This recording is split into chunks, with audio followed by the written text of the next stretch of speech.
Hello friends, welcome to our channel box office blockbusters. কথা বলবো রাক্ষস বনাম দম বনাম প্রিন্সের কালেকশন নিয়ে। আপনারা জানিয়ে দেই, global superstar Shakib Khan sir অভিনীত প্রিন্স মুভিটি পুরোপুরি বক্স অফিসে ভালো কালেকশন করছে।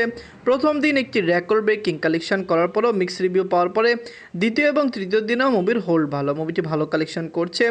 স্টার সিনেপ্লেক্সে বর্তমানে মুভির শো পেয়েছে। স্টার সিনেপ্লেক্সের থেকে মুভির কালেকশন ভালো আসছে। আমরা আশা করছি দর্শকরা এই মুভিকে স্টার সিনেপ্লেক্স, মাল্টিপ্লেক্স এবং সিঙ্গেল স্ক্রিনে দেখে মুভিকে খুবই এনজয় করবে, যেখানে রাক্ষস এবং দম এই দুইটি মুভিও বক্স অফিসে দারুণ কালেকশন করছে। কথা বলবো এই তিনটি মুভির কালেকশন নিয়ে। ভিডিও ভালো লাগে তো লাইক করবেন। এখনও যদি বক্স অফিস ব্লগ বা চ্যানেলটি সাবস্ক্রাইব না করে থাকেন, সবার আগে সকল মুভির latest update plus box office collection জানার জন্য আমাদের চ্যানেলটি সাবস্ক্রাইব করে নেবেন। প্রথম হলো বাজেট নিয়ে। রাক্ষস এই মুভির বাজেট হলো 6 কোটি টাকা। লিড হলো সিয়াম আহমেদ স্যার। এটি নিজেদের তৃতীয় দিন কমপ্লিট করেছে। সিনেপ্লেক্স, মাল্টিপ্লেক্সে মুভিটি শো পেয়েছে, ভালো কালেকশন মুভিটি করেছে, পজিটিভ রিভিউ পেয়েছে। রাক্ষস নিয়ে আপনারা জানেন, অনেকেই বলছে অনেক বেশি ভায়োলেন্স মুভি। আপনারা সবাই জানেন বরবাদের পরে রাক্ষসই ছিল ডিরেক্টরের সেকেন্ড প্রজেক্ট এবং তিনি এই প্রজেক্টটিকে ভালোভাবে করেছেন। দর্শকরা এই মুভিকে খুবই পজিটিভ রিভিউ দিয়েছে। এবার ঈদে যত মুভি রিলিজ হয়েছে সকল মুভি বক্স অফিসে দারুণ কালেকশন করবে। প্রিন্স মুভি মিক্স রিভিউ পেল, মিক্স রিভিউতে Prince movie record breaking collection করতে পারে। নিজের তৃতীয় দিনে যে বাংলাদেশ থেকে আয় করেছে 33 লক্ষ টাকা। টোটাল এটির 3 দিনের কালেকশন হলো 1,12,00,000 টাকা। আপনারা যদি এখনও রাক্ষস না থাকেন, দেখবেন সিনেপ্লেক্স, মাল্টিপ্লেক্সের থেকে মুভির কালেকশন ভালো আসবে।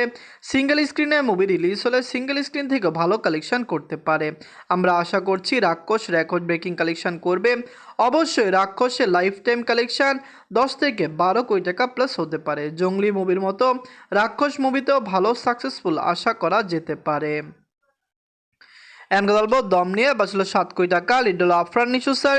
এটি নিজেদের তৃতীয় দিন কমপ্লিট করেছে। ঈদের তৃতীয় দিন চলছে। তৃতীয় দিনে মুভিগুলি ভালো বাজিমাত করেছে, কারণ দমের মতো মুভি তৃতীয় দিনে এসে প্রথম দিন এবং দ্বিতীয় দিনের থেকে বেশি কালেকশন দিয়েছে। চতুর্থ পঞ্চম দিনেও মুভির শো সংখ্যা বাড়ালে মুভিটি আরও ভালো কালেকশন করতে পারে।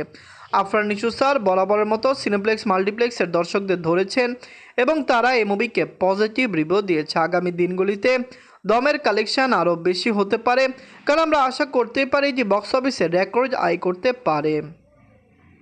নিজের তৃতীয় দিনে যে বাংলাদেশ থেকে আয় করেছে 63 লক্ষ টাকা। টোটাল 3 দিনের কালেকশন 1,70,00,000 টাকা। আপনারা যদি এখনও দম না থাকেন, দেখবেন আফরান নিশো স্যার অভিনীত দম মুভিটি কেমন হয়েছে, লং টাইমে কত টাকা আয় করতে পারে। আমরা আশা করছি এটি ওয়ার্ল্ড মার্কেটে ভালো কালেকশন করবে। দর্শকদের সাপোর্ট পেলে অবশ্যই দম বক্স অফিসে আরও বেটার কালেকশন করবে। ফ্যামিলি যেমন সেটিকে ভালো সাপোর্ট করবে। ওয়ার্ল্ড মার্কেটে দমের লাইফ টাইম কালেকশন কমপক্ষে 15 থেকে 20 কোটি টাকা প্লাস হতে পারে। সিনেপ্লেক্স, মাল্টিপ্লেক্সের থেকে মুভি ভালো কালেকশন দিতে পারে। আপনারা কমেন্ট করে জানিয়ে দিন আফরান নিশো স্যার অভিনীত দম মুভিটি আপনাদের কেমন লেগেছে। গল্প প্রিন্স নিয়ে বাজছিল 13 কোটি টাকা। লিড হল global superstar Shakib Khan sir. এটি নিজেদের তৃতীয় দিন কমপ্লিট করেছে। আপনারা সবাই জানেন global superstar Shakib Khan sir বর্তমানে বাংলাদেশের সবচেয়ে বড় সুপারস্টার। বাংলাদেশের দর্শকদের চাহিদা অনুযায়ী তিনি মুভি করেন। প্রিন্স একটি মাস কমার্শিয়াল মুভি। আপনারা সবাই জানেন ভালো অ্যাকশন মুভিতে রয়েছে। মুভির লোকেশন ভালো, সকল কিছু ভালো এসেছে। বিএফএক্স নিয়ে যতটুকু আপনারা জানেন গুরুত্ব দেওয়া দরকার ছিল, মুভিকে দেওয়া হয়নি। এটির বাজেট 13 কোটি টাকা। 13 কোটি টাকায় বাংলাদেশে অনেক ভালো মুভি বানানো যায়, কিন্তু আমার মনে হয় প্রিন্স মুভি 13 কোটি টাকা বাজেটেও সেরকম ভালো মুভি বানাতে পারেনি। Global superstar Shakib Khan sir এই মুভিটি মিক্স রিভিউ নিয়েও বক্স অফিসে ব্লকবাস্টার হতে পারে, কারণ তার ভালো ক্র্যান বেস রয়েছে।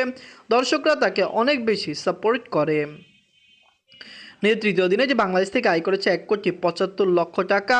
টোটাল 3 দিনের কালেকশন হলো 8,03,00,000 টাকা। আপনারা যদি এখনও প্রিন্স না থাকেন, দেখবেন অলরেডি এটি 8 কোটি টাকা প্লাস বিজনেস করেছে। দর্শকরা সাপোর্ট করলে global superstar Shakib Khan sir অভিনীত প্রিন্স মুভিটি লাইফ টাইমে 50 কোটি টাকা প্লাস বিজনেস করতে পারে। সিঙ্গেল স্ক্রিনে রেকর্ড ব্রেকিং মুভিটি রিলিজ হয়েছে। 133টি সিনেমা হলে মুভিটি বাংলাদেশে রিলিজ হয়েছে। সিনেপ্লেক্সে প্রথম 2 দিনের শো কম পাইলেও মুভির আজকের শো খুবই ভালো ছিল। আমরা আশা করছি আগামী দিনগুলিতেও প্রিন্স মুভি ভালো শো সিনেপ্লেক্স থেকে পাবে। দর্শকদের সাপোর্ট ভালোবাসা পেলে রাক্ষস, দম এবং প্রিন্স এই তিনটি মুভি বাংলাদেশে ব্লকবাস্টার কালেকশন করবে। তো রাক্ষস, দম এবং প্রিন্স এই তিনটি মুভির মধ্যে সবচেয়ে সেরা বাংলা মুভি কোনটি কমেন্ট করে জানিয়ে দিয়েন। ধন্যবাদ।